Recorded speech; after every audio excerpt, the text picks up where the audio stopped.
What if inspection, nesting, and cutting could happen at the same time? Traditionally, factories separate leather inspection and cutting into different processes. In this workflow, the system scans the leather, detects defects, and marks them automatically. Based on color and quality, leather can also be graded and classified. Widely used in footwear, handbag, and furniture production. Once nesting is completed, the material is automatically fed into the cutting area.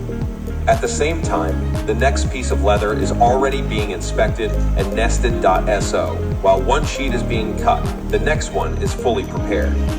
Cutting, punching, and marking can also be processed in a single workflow when required. When cutting is finished, the system automatically unloads the material, while the next leather is transferred directly into the cutting zone. This creates a continuous production cycle, no waiting time between steps. This approach is different from the traditional setup of separate machines. It represents a shift toward integrated, real-time production logic in leather manufacturing.